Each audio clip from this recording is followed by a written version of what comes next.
It's Rut and River. Yes. Correct. R-U-T. I rest my beard hair on it. And then you know you're there. Like a nice, gentle little pillow for my beard. Right. And then I'm all up in it. Oh. I'm like Kobe beef for sharks. Can I ask you, what made you guys call me up about, well, this? That's what tickles our fancy. Exactly. Okay. Thought the Rocky Mountains would be rockier. John Denver is not accurate. Man. A guy like you, who has absolutely no clue, and I can hear it in your voice, that, I mean, you're a blank canvas. I mean, I can just start with you like from scratch. You're going to tell me, a grown man? You're telling me what lure to use and how to fish? You guys didn't snap your whopper plopper off either, though. Sorry, I blew up over that. And we are back. This is the Rut and River Pursuits podcast. And we are around the Sonic Campfire this evening. My name is Brian. Who else do I have with me? I'm Will. I'm Ryan. This is Dave. This is Reality Outdoor Radio, where our mission is to get you into the outdoors by connecting you with the people, skills, and products you can trust. You can trust them all. Mm-hmm. Didn't want you to forget that part there, Brian. Brian. I wouldn't have forgot that. Hey, Stevie, can you tell us about this month's sponsor? I'll tell you about this month's sponsor. Mm-hmm. This month's sponsor is Quest Hunt Co. The guys over at Quest Hunt Co. have developed the biggest and baddest white-tailed deer tournament the hunting community has ever seen. Ooh. This tournament's currently in 7 states, and it's now coming to Pennsylvania. I love the Pennsylvanias. For whitetail hunters all across the state, here's how it works. Get yourself a partner. We set this up for 2-person teams. Got 'em. Once you're signed up, you'll be competing with everyone in your state. Your team is scored on the total gross inches of your 2 best combined bucks. Nice. The top 10 teams per state will receive prize packages totaling an excess of $50,000. Me and Deke are splitting a bunch of that. The tournament culminates with a postseason banquet where all prize-winning deer are officially scored. Right. And if that's not enough, Go on. amazing discounts from vendors across the board Nice. just for signing up and monthly giveaways. Get out of town. It's incredible. Sign up for this epic tournament. Get all the details by checking out questhuntco.com. That's questhuntco.com. Tell them Rut and River Pursuits sent you. Oh, love that Quest Hunt Co. stuff, boys. Yes, we do. And if you remember, we are smack dab in the middle of bow hunting or archery month. Archery month. Everything Smack dab in the middle. Everything about bows and arrows. Mm-hmm. So this evening, we have a special guest. Is that right, bud? Yes, we do. What did you do? She knows a little bit about bows and the arrows. Get on with it. Well, tonight as a guest, we have Jessica Taylor Byers. She JTB. Yes, JTB. And you can find her at followherarrow.com. Go there right now. We'll wait. Yes. Check that page out. Okay, we're there. All right, Jessica, are you there? I am. How are you, Jessica? Hi, Jessica. I'm just trying to not melt in the Texas heat, but I'm doing all right. All the way from Texas. Oh, I can imagine it's sweltering down there. I mean, we've had some warm stuff up here in recent weeks, but Hated it. nothing. Yeah, it's definitely what we call not miser weather. That's right. But yeah, I can only imagine it's pretty warm down there. Yeah, I'm ready to get to the mountains. They're calling my name. So you've been practicing early in the morning then before it gets too warm. Yeah, usually first thing in the morning I'll try to fling a few. It may only be, 5 or so. It may be 20, but I usually get some reps in the morning, and then late in the evening, right before dark, is about all we can handle. Right. Yep. Best time in that 120 degree day. What part of Texas are you from? I'm from Central Texas, about an hour north of Austin. So right in the middle, pretty much. Nice. It's a big deer country, definitely. Is that like Waco or ish? Yeah, actually, I'm about 30 to 40 minutes south of Waco. Gotcha. Right on 35. Yeah. Yeah. Look at you, Will, keeping it local. I was triangulating. You only know about Waco because of Fixer Upper. Don't lie. The Branch Davidians. That's another reason. Showing your age now. Showing my age a little bit. Jessica, tell us a little bit about. Give us like a 50,000-foot view of why you're in smack dab in the middle of Archery Month, and what's going on in your world recently. It's the craziest season to date since I started bow hunting, or probably hunting in general. I happened to draw in several states this year, so I'm kind of all over the map. Started my season off in Wyoming, chasing antelope for the very first time. Really? And how'd that go? It was the highest of highs and lowest of lows, all in one hunt. Yeah, but I did tag out on the last day on the way to the airport, and like 3 hours before my flight. With the truck? Yeah, you hit one. No, I didn't. But that was a good guess. I mean, that'd have been my luck.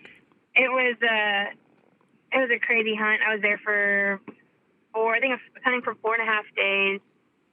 I missed a lot. And I screwed up a lot of stalks. I'd never spot and stalked antelope before, and I wanted to do something different. I didn't want to sit over water just because in Texas we're always sitting in tree stands and ground blinds, and sure, yeah. I'm trying to get better at Western hunting, and so I was really putting everything into it and failed over and over, and then it happened on the last day, or I should say the morning on the way to the airport. Well, so that's good. It was pretty sweet deal. Were you behind like a cow blind, or did you use some kind of a decoy? No, nothing. You're just straight up spot and stalk. How do you do spot and stalk on an animal that they say has eyes like binoculars? In the back of their head. You fling them from a long way. That's what I did. Okay. Wow. All my shots were between 54 and 82 yards. Holy buckets. Yeah, I would have missed a few times myself. And I feel like a dork because I sat over water. Wow. No, I mean that's great. Like I see now why people do it that way. I think I already told several people I'll probably sit over water more often than not in the future, just because I'd never imagined it being as hard as it was. Then again, I'm not around antelope. I don't know their behavior. I had to do as much research as possible before I went on the hunt. Sure. And thankfully, a good friend of mine, Sierra Langbell, she's another chick in the industry. She's hunted them a lot, and she was my saving grace. Yeah. Yep. Yeah, she was the one that pretty much was raw and real with me and gave it to me straight, and is probably the only reason I kept going. Was just I had her words in the back of my mind, just constantly, you're gonna fail, you're gonna miss, you're gonna get pissed, and you're gonna have to keep going, and you can't hold on to it, or you'll get into a mental block. Yeah. And that's the best way to summarize trying to spot and stalk an antelope, especially with no decoy or anything. I can imagine you get in your head quick. So yeah. I thought it was crazy when we were out. I had one of my buddies was they used a cow blind, and you kind of walk behind that real slow, and you step out and then you shoot, and I thought that was the craziest thing ever. But you were without decoy. That's next level. It sure is. We were trying to play the ridges really good, ideally get them feeding across the top or bedded within 40 yards from the peak or something, and then you just I did a lot of army crawling. I tried to do a lot of crawling across sage flats, and then I also tried to sneak up over the hills, and I mean they just see you before you even you think that you're being sneaky and you've already been busted 100 yards ago, but they're just waiting for you to get close enough and then run. Do you have that sage down in Texas? No. Well, not where I am. I mean, maybe somewhere in the state, but not anywhere I am. We got a lot of cedar, mesquite, cactus. Right. Well, on this property I live on is oak trees. We don't have a lot of. That's probably going to be closer, south. South is where you get close to the border, and you get into that's true brush country where you don't have anything taller than you. I mean, it is thick, short brush country. Right. That sage, for the first time I was ever there, It smelled like Bath and Body. Like I was just blown away with that. You're walking through it. So where was this antelope hunt? I flew into Casper, and I was near Casey. It was a Unit 21 hunt. Okay. Yeah. You had actually mentioned something when you started telling us a little bit about that. Growing up in central or north central Texas, hunting whitetails, you do a lot of elk hunting, which I'm pretty sure we're going to be talking about here momentarily. But one of the things I would think would be difficult is, understanding or reading that body language of those antelope. Was there a big learning curve there? Is it that much different than watching an elk or a whitetail? Yes. It is. They are very curious animals, and I think that was the hardest thing for me to read is like, are they spooked and are they about to take off, or are they curious and they're going to start walking towards me? And I'm not used to hunting animals like that. Typically, if they see you, they're done, they're gone. Yeah, like, I never would have thought of that being an option. It sees me, maybe it's going to come toward me. Or it just lays down. It just lays down like 70 yards out, 2 yards. It was tired and needed a nap. I found it to be really funny too, like in that respect. That's crazy. They're just, and how about when you get busted? What those things are like? I don't even like dragsters across the. Like you just see this big gigantic dust trail just gone as fast as sea ducks. Yeah, they're stupid. they're the land sea ducks. Sea duck of the land. Yeah, I had a couple of stalks where I'd come up over and I'm like, I'm about to freaking nail this thing, and I'd be within 50 yards, and like I knew that as soon as I crested that top, they were going to be right there, and I could not tell you how furious I would get because I'd come up over it and I'd look up and they'd be 300 yards off. Like they saw me, they like could feel me and they took off. I don't even know how to explain it. They're Jedi. Yeah, but they are curious. In fact, curiosity is what got me my goat. So, like a cat. It was curiosity gets the goat. What? You know that old saying. That old saying. Yeah. Yeah, he was at 100 and I thought, okay, well, I'm just going to go for it. It was in a sage flat. And I'm like, I'm just going to crawl up to him. Well, he saw me as soon as I got started, and he walked into 71 yards, and I had to take a frontal shot on him, and I happened to hit him. Wow. That's as honest as I can be. I mean, I had missed so many times. It was just kind of like, I think once you miss so many times on any animal, when you're at full draw, like I still felt confident at full draw in some regards because I had practiced so much. Sure. Right. But I was also okay with the idea of missing because it was so normal to me at that point. So I could relax. Right. Yeah. My body didn't have any anxiety or tension in it, which is usually my problem when I'm hunting, is like making my hands relax and my shoulders relax and just kind of getting in that zone. So was the shot think that actually was the shot kneeling? As you're stalking up and your belly crawling? Were you kneeling when you took the shot, or were you standing? No, I rose up. I stood up and drew at the same time. Okay. And he just gave me a couple of seconds. That's all you needed. Yeah. She popped out of the ground like Michael Jackson in the Super Bowl. At full draw. Yeah. Full draw. I figured I would have Michael had to Jackson shoot him did a Super Bowl? kneeling. I'm just saying. 86. Might have been Jeez. 86. How old are you, Will? I apologize. Well, I had to move my walker just to sit down. Did you say you were practicing, though, with taking those kneeling shots in case you needed to? Yeah, absolutely. I practiced kneeling. I practiced shooting with a shoot-through decoy. I practiced, I didn't practice sitting in a chair, but when I'm at home, I practice shooting in a chair. So I try to do whatever it is what I think I'm going to be doing. So when you knew you were going to be at those long distance shots, before you got to the hunt, what were your distances that you were practicing at? So I was only practicing to 60. It's like I actually did a follow-up blog and kind of did, what I would have told myself before the hunt, or what I would have done more of.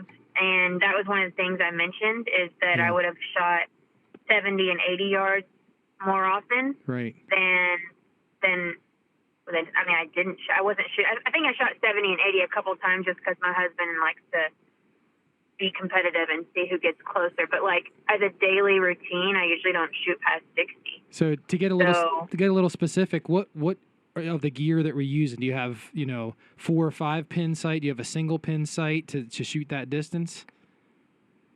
Single pin, 100%. I've been shooting single pin for years, so. Okay. I do occasionally put a 3-pin on, so I'm shooting an HHA Optimizer King pin, which gives you that sight housing that you can swap out pretty easily. Right. As well as the wheels. Like I switched my wheels out as soon as I got home to set up my heavier arrows for elk.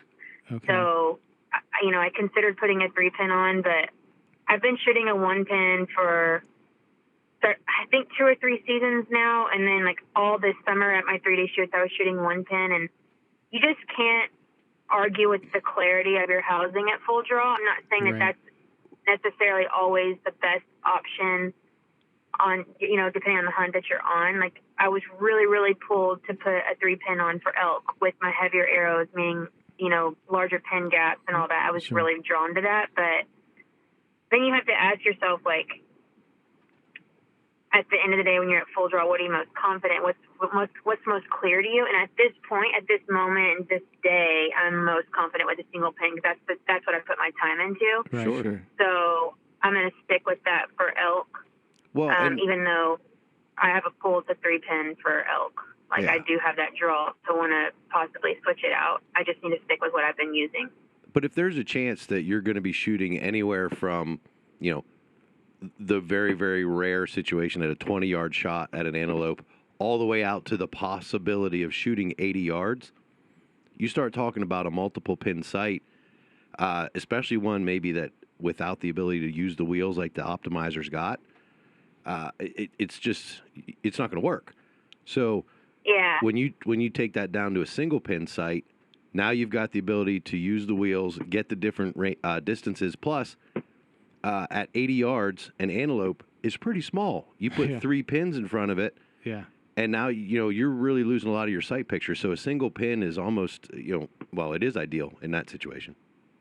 Yeah, I mean, for sure. I mean, I couldn't agree more, especially with the body size of an antelope. That was a lot of my fears, and quite honestly, some of my insecurities was just like, that's a freaking small animal. Like I don't usually shoot animals other than hogs, and I can get really close to them. Like I don't shoot animals that small.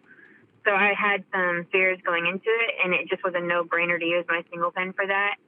And especially at longer distances. Yep. Whereas, like the elk that I shot years ago, I was shooting a 3-pin at the time, and you can pretty much put all your pins on an elk and pull the trigger, and you're going to hit it if you're close enough. Like that's truly, I mean, we can get into ethical and all that, but like at the range I was at, I could do that at that time in my life. I could put all my pins and I could pull a trigger and I was fine. Where you start getting further and further out there, I'm more confident shooting longer range now than I was 4 years ago. So I have to sacrifice some things in that way. And a multi-pin I've never shot more than 3 pins, and I just don't think I could. It gets fuzzy for me with 3 pins at longer distances. Can I ask, like, I think you're in a really interesting position that I don't know I'm just completely ignorant. I'm sorry.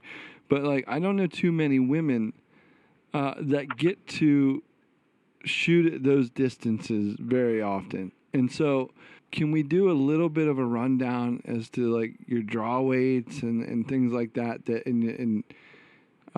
Let's get a little technical. Yeah. Just a hair technical, because, and then if we could, like, how much work did it take to get to that point? I mean, just a 50,000 foot perspective on how long it may have taken to get to that point, so that is what kind of a process. If someone wanted to take that on, what's that workout regimen? What's that? What does it take to get confident at those distances? Well, I mean, so for anything you do in your life, period, it comes down to consistency. So for me, I mean, I shoot year round. I'm not a pull out the bow 2 weeks to a month before our season and I'm good to go. Like I shoot year round. So that's a lot of it. It comes down to muscle memory a lot of the times, but it's also important to grow that strength slowly. I mean, I feel like, so I used to shoot right-handed, and I actually feel like I pulled something in my shoulder because I was trying to build my weight so fast. Yeah. Where when I switched to left-handed beginning of last summer, I just told myself like I'm not going to get caught up in the weight because I shot a ton of stuff at like 42 pounds when I first started shooting a bow at all. Okay. It comes down to the overall setup, not necessarily just your draw weight. Sure. So I was able to do a lot with that. But again, you get more confident longer ranges. You have to start, thinking bigger picture. And so when I switched to left-handed, I wanted to quickly build to longer distances. And so I actually borrowed a bow from the bow shop, and I just said, it was a used bow. I couldn't even pull 35 pounds at the beginning of last summer. Huh. And now I'm at 56 pounds. 56 pounds. And so, nice. Yeah. And so I've never met anyone switch hands like in archery. Yeah, I'm kind of blown away by this. I don't want to glaze over the fact that you switched hands like that. That's not real. I got to ask a question about it if we could. Are you left eye dominant? I am. That's why I switched. Thank you. There you go. Thank goodness. Yeah. I was hoping that was going to be your answer. Yeah. I kept, I started learning more and more about archery, and I started talking to some people who are way better hunters and archers than I could ever dream of, and that was just like this. They kept bringing up dominant eye, and then I went to get certified through National Archery in Schools program. Are y'all familiar with that? Yeah, absolutely. I am. Yep. I'm going to do a shameless plug right now. I have no other than just because I believe in what they do. It's schools can implement the NASP program into their school and allow kids to take that as their PE credit. Right. So you're getting archery in schools from elementary school. I mean, that's how young they can start, and they can even get these big scholarships for college. So it's a really unique opportunity for kids. I support it. I think it's wonderful. And so I had this idea of, like, I want to start floating around and shooting with the kids. Like, I wanted to start locally and then eventually start traveling outside of the state and just get to shoot with a bunch of kids. That's the quickest way. The best way to bring hunters into our world is to be hands-on, and it starts with kids. Definitely. So that was kind of like my motive behind the whole thing. But you can't, especially these days, you can't walk into a school and be like, hey, you don't know me, but I want to shoot with your kids. Like, this doesn't work. Right. So I went to go get certified by the NASP program, and within the first hour, we did an eye dominance test. And I'm like, shit, I'm freaking left eye dominant. I've been shooting right-handed for 5 years. Like, how is this possible? Yeah. And they were like, well, we're not going to tell you what to do, but this is how we want you to teach it, and I would consider switching. And I was just, like, dumbfounded. Like, how am I going to do this? This is what I do all the time. I'm always on the road. And it was just kind of like, now or never, just do it and suck it up. And if you can only shoot 40 yards, then whatever. You got to start somewhere. And so that's what I did. I had to get, like, a youth bow and just spend only a few days. I would pull that bow back and just shoot, not care where it was hitting, just shoot the block as much as I could. Mm-hmm. I started spending a lot of time using the AccuBow as well, because there's no let off on that, so you build up that resistance quicker, and then helps me stabilize. So I used that regularly, and then within a few months, I was able to, or I would say within a month maybe, I was able to get a 40 to 50 pound bow. Wow. And it's like, I just wanted to get into that range because I knew, based off my right-handed journey, I could shoot plenty of stuff in that range. I just needed to get there. Right, Finally I reached 40, and it was like the best day ever. Yeah. And then Yeah. And then you just consistently work up. I would do like half a turn, increases. Yeah. When I felt like it was appropriate, where I wasn't struggling too much, and then it is what it is. I think also I corrected a lot of my form issues from my right side. I had a completely different draw cycle when I was shooting right-handed, and I think it might have been dangerous for my shoulder. And so I tried to correct those habits and those things that might have, if not immediately, it would have eventually caused injury. And I think I've just gone about it a much different way because I have a lot more knowledge now. So you had mentioned that you had maybe tweaked your shoulder on the right side. Was that prior to you finding out that you were left eye dominant? Yeah. Okay. So then when you found out you're left eye dominant, that was kind of like You're like, a match. I don't need this shoulder. See? Yeah, you just go to the left. Yeah. It was just it was one of those things where I went to draw back and my bow tried to, my muscles were fatigued. I had shot a lot of rounds and my bow was fighting it and I couldn't get over that threshold and it pulled back and I had relaxed something and it just pulled and it was not a good feeling. And it's fine now. Like I shot a right-handed bow the other day just for fun to see if I still could and I was fine, but I've obviously let it rest for a long time, so that helps. Yeah, that answers my question. That process is something that is kind of laborious, but like you said, you just got to show up and do the work, and you can get there. Absolutely. So that's for anybody. That's male or female, and I just really thank you for sharing that process. 40-pound draw weight will kill anything in North America with a well-placed shot, but what I've always told people that we're worried about. What do you always tell people? What I've always told them when they're worried about their draw weight not being enough to do this or do that, I've explained the muscles you use to draw a bow are back muscles. So they don't get used for a lot unless you're doing very specific workout routines. You can't work them out. Yeah. But they're back muscles and they get strong fast. Yeah. So you shoot in the backyard, you shoot as much as you can. And AccuBow is actually a great tool to be able to exercise with. But your muscles will get strong quick. Yeah. I was actually really surprised how quickly I was able to increase my draw weight. I mean, I never shot more than 56 with my right-handed in 5 years. I could draw 60, but it was like I just didn't feel like it was necessary, and it was.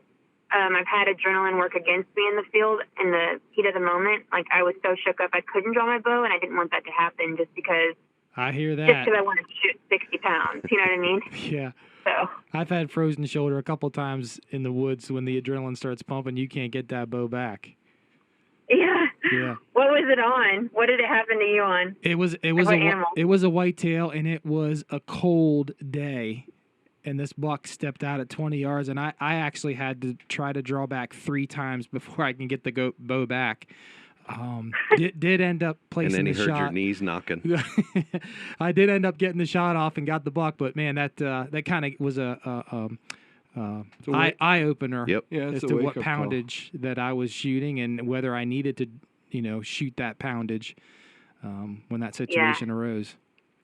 Isn't that so bizarre? Because in other times, I would say about 90% of the time, I'm like, I feel like a Hulk. Like I'm like, I could go up 10 pounds right now because my adrenaline is just pumping. Mm-hmm. But I've had it work against me for sure. Mine was on an antelope as well. So it's funny that and I missed. I actually sent one wide left because I hit the blind with a 3-blade Green Reaper. No. And it just sent the arrow wide left, and I had no clue that I didn't even know it did it, and until I was able to process. Yeah. I was so upset, because that was the antelope that was supposed to go home with me and all that stuff, and and there he goes. And I had a hard time pulling the bow back. And it was just a mess. And like you said in the beginning of the show, it was the highest of highs and lowest of lows all on the same trip. But I ended up tagging out as well. But and I got a great buck out of it. But man, that one particular day was just miserable. So yeah, I bet it's heartbreaking. I've only hit the blind on a couple of pigs, but I can imagine how pissed I'd be if I did it on pretty much any other animal. Yeah, well, yeah. I had no clue rough. it happened until like you kind of get to collect yourself, and like I was really beating myself up. Like, why did that happen? And then you just see this big 3-blade hole in goes right through the extra bright spot in the right through the zipper. Yeah, oopsie. Explanation. So, Jessica, I'd like to switch gears here just a little bit, if we could. I want to shift things over toward Montana, where we're going to be able to follow your arrow all the way into an elk. Nice. Oh, I see what I what did you there? did. Oh, yeah. So, Yeah. let's talk elk hunting a little bit. Man, I'm freaking pumped. This is going to be my biggest elk season to date, I think. It was the first time I'm going to hunt 2 different states for elk, so that's a big thing in itself. When we first started talking to you this evening, before we got to hit the record button, you mentioned that you're going to be going on the multi-state hunt. So how long are you going to be going on this elk hunt for, this elk trip? Potentially a month. Wow. Nice. A month straight. Days. And then, yeah. My husband was lucky enough, this is the first time he's ever taken off more than 2 weeks, and he was given an entire month, all of September off. Wow. And so I get to do that with him. That is so cool. Last year I did 3 weeks in the backcountry on horseback of Colorado, and like in the wilderness. That's your dream. And he wasn't with me, so. Yeah. That is definitely one of my bucket list hunts. That is so cool. What, elk or on horseback or Colorado or? Yes, everything you just spike said. Camp, elk. Yeah. Oh, all of the above. Yes, ma'am. Yeah, Colorado is beautiful. I feel like I have some unfinished business there. I got an elk a lot. I just couldn't get it. I just couldn't seal the deal. But yeah, this year will be Montana for a week, and then New Mexico for.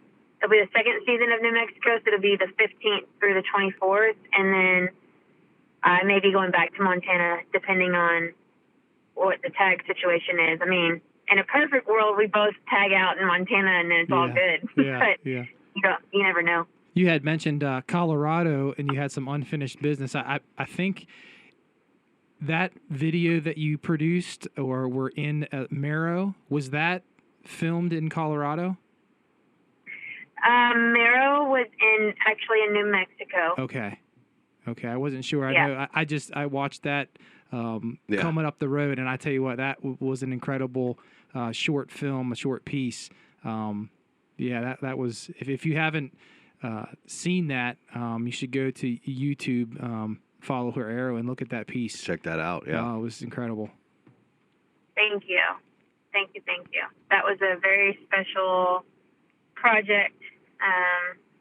I never thought I would be involved in something that would be more important to me than that one. But the last year's film is now my favorite one, and that's, I don't know if y'all have seen that one. It's called Grounded. It's about my dad and my husband.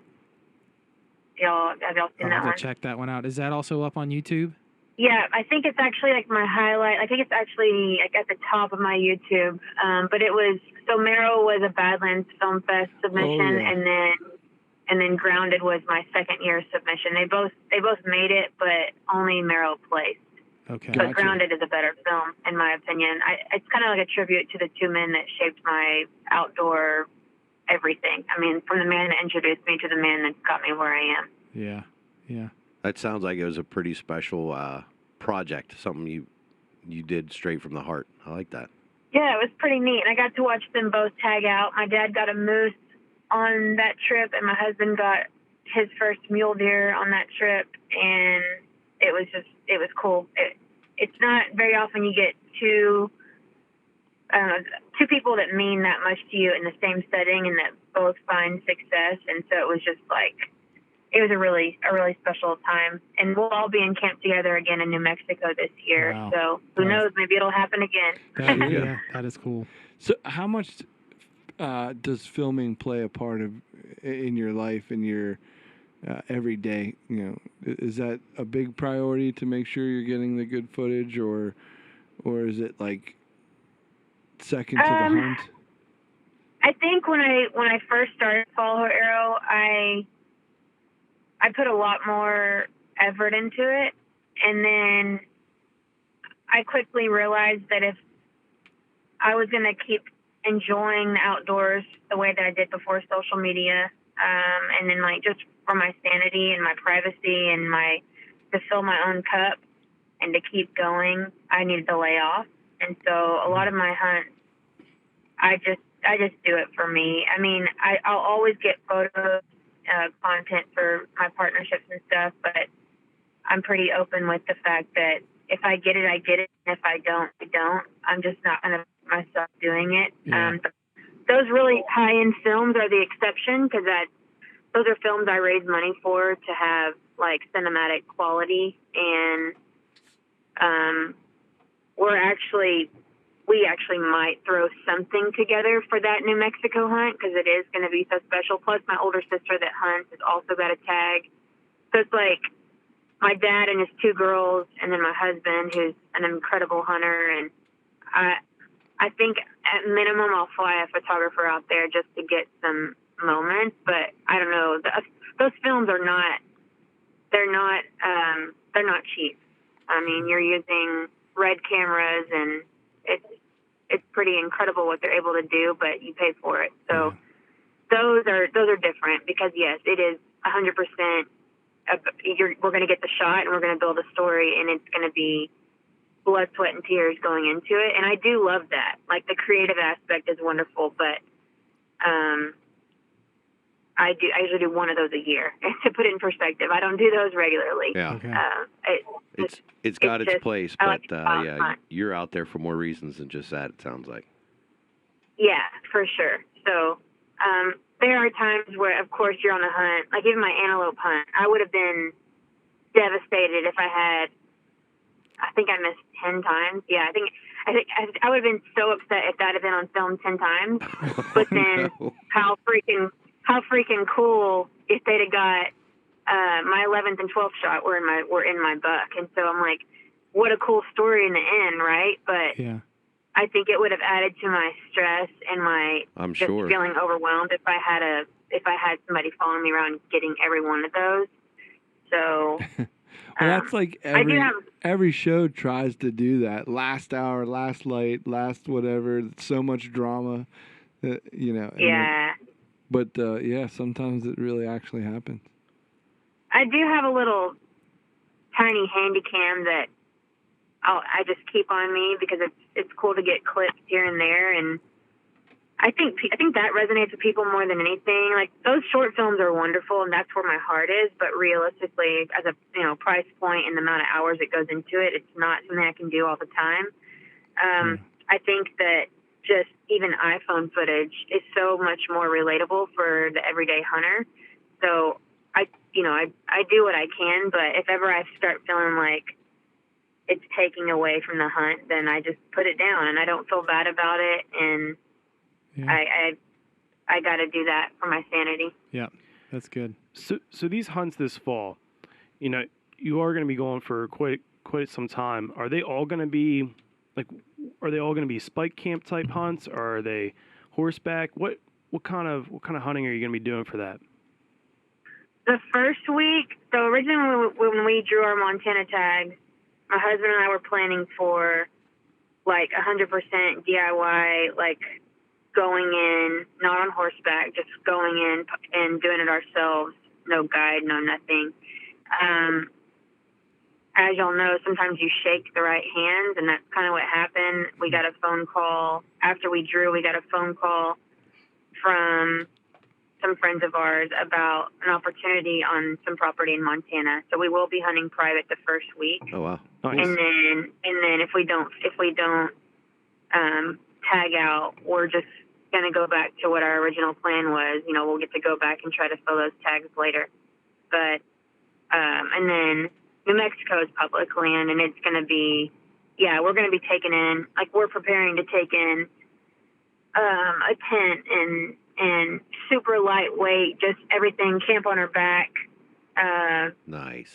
the whole 9 yards. So it's going to be in a little bit more rugged country and not very much water accessible. It's going to be totally different. The contrast of those two hunts alone has actually been the most overwhelming part for me, because I'm trying to plan for each individual place, and you just don't need the same gear for those two hunts. As I say, it sounds like there's not a lot of overlap.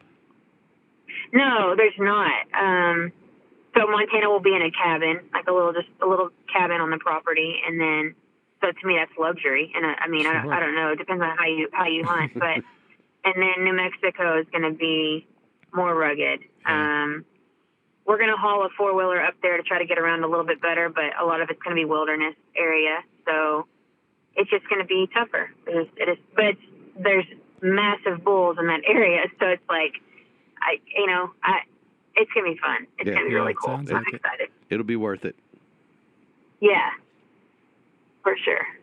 Yeah, you were talking about, public land DIY. It was a few years ago. I think it was in Peterson's Bow Hunting magazine. I was reading an article on elk hunting and specifically DIY, and I believe there was a statistic, and I don't know their sources, but they said for the average bow hunter, if they drew a tag and went to public land, do it yourself, you had a 5% chance of success your first time out. And obviously every time you went out, that percentage went up. But 5 to 10. So you're saying I got a shot. You got a shot, but it is a small percentage. So you have a I know how hard PSR it is. rating of 7.2. So that's awesome. Those DIY public land hunts obviously can be difficult. So, but you sounds like you've been out there quite a few times and have a little bit more advantage as far as the experience goes. So, sounds like you're gonna have a great time with your family. Yeah, I usually go anywhere from 10 to 21 days each year. Wow. I mean, I'm in Texas. I don't have elk in my backyard to watch them and learn them the way that. I mean, I've got YouTube and we e-scout, and that's just what we have. We use what we have, and then we go on one trip a year to hunt them. So, I have experience, and I would say I have longer periods of experience in a small, amount of time, but it's experience nonetheless. Yeah, for sure. I mean, I'm grateful for that time, but I feel like I just live every other day of the year wishing that I had elk in my backyard. So one of these days we're gonna move north and be in the mountains, and if I could just see them, a few times a week, like that would be incredible. Yeah, right. So that'd be a dream. We were talking a lot about stalking earlier, and for me, that's just a foreign concept. And we don't do a lot of that out here. No, not at all. One thing that I see, and this, I want you to kind of like either bust this myth or tell me it's true. What's the deal with? I can understand the concept, but do you guys really take off your shoes, you take off your boots, and stalk in socks? I mean, is that really a thing, or is that just a hype, or? It's 100% a thing. I've only done it a couple times, just because depending on, like, if you're in heavily wooded areas and you don't want to be stepping on pine cones and stuff, like, it just depends on what the underbrush is like. I feel like in grass and stuff, it's not that big of a deal, but it just depends. Like, I've taken my shoes off completely. I've seen people put socks over the over the boots, and I've seen them do like straight up moccasins. Like I've seen a lot of them, a lot of different things. I would say it depends on the situation. Like, especially if you're stalking up to one in its bed, like you're moving in on them and they're not even moving, they're not making noise, then yeah, I would 100% take my shoes off. But if they're feeding and you're moving at the same time, like there are situations where it's like it doesn't matter, the noise isn't going to bother them to the same degree.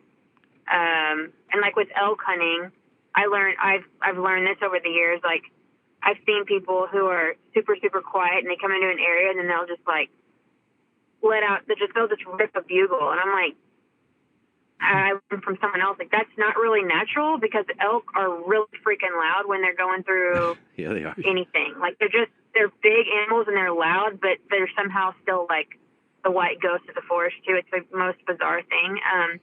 So if you're sneaking in all quiet and then you rip a bugle, it's like, that doesn't make any sense. I didn't even hear this massive animal coming through. So there are times where it's not necessary to be like super sneaky. I would say the same thing about like hogs down here, like in Texas. I mean, they're grunting, they're rooting, they're shuffling all the leaves. Like, they don't give a crap if you're making loud noise. Right. That's how I go through the woods. Yeah.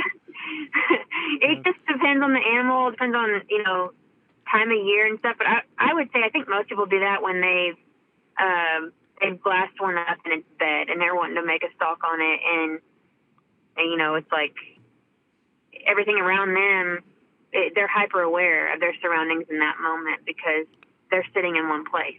So any noise is going to catch their attention. Makes sense.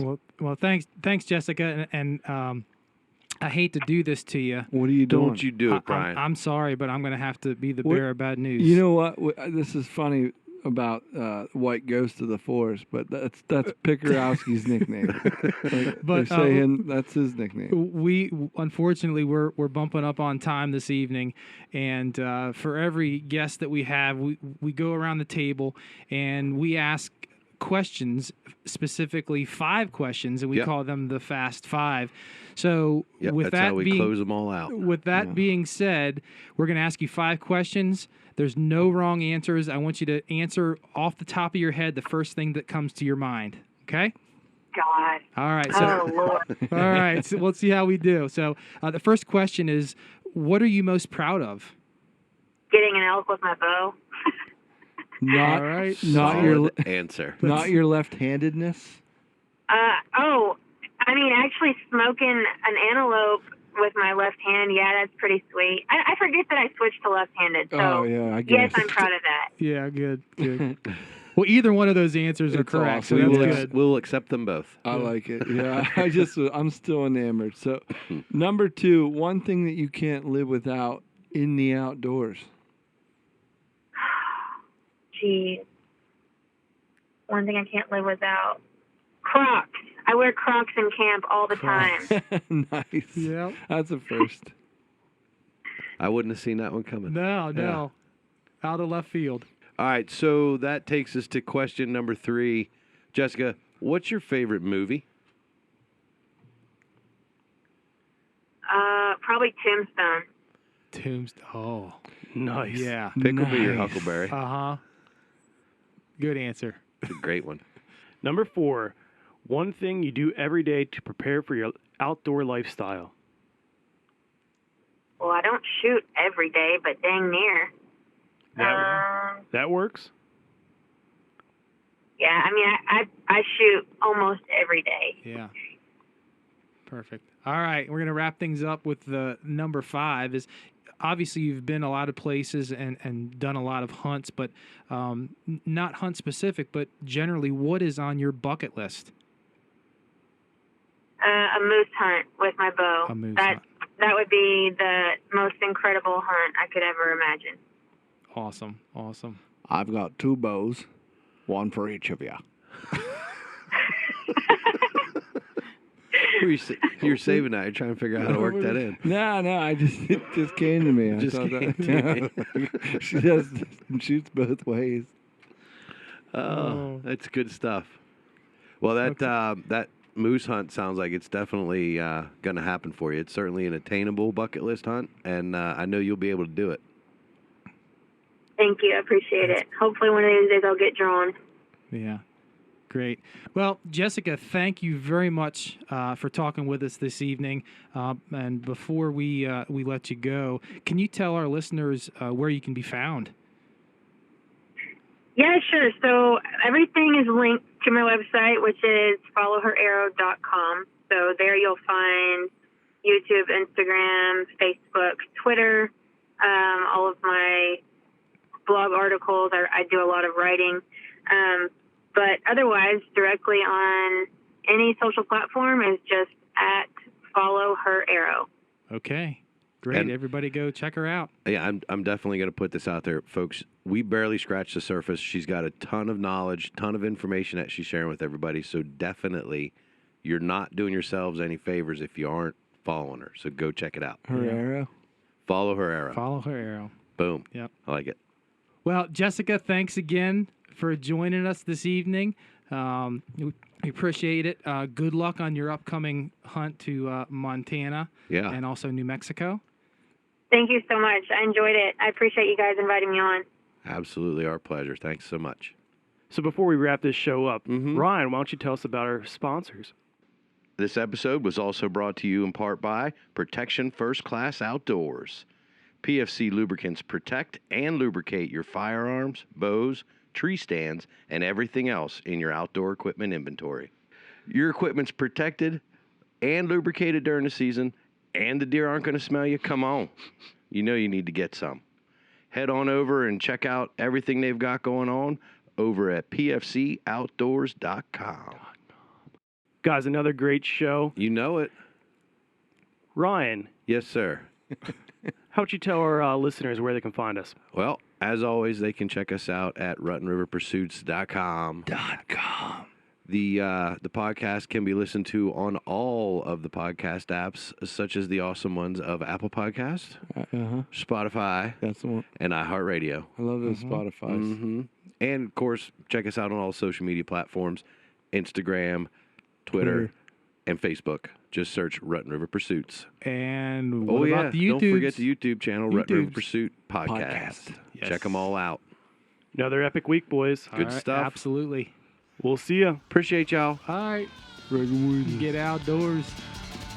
Oh, yeah.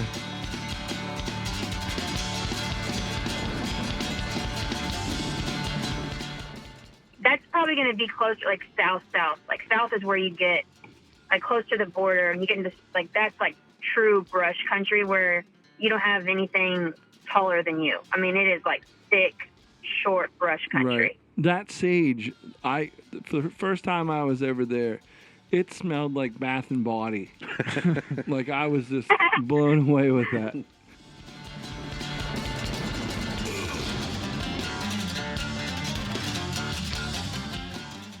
Yeah, but they are curious. In fact, curiosity is what got me my goat. So, Like a cat. it was Curiosity gets the Do goat. what? You know that old saying. That old saying.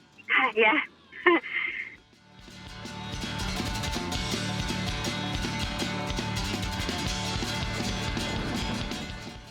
I was really beating myself up, like, why did that happen? And then you just see this big, 3-blade hole in goes right through the extra bright spot in the right through the silhouette zipper. behind me. Yeah, Oopsie. Explanation.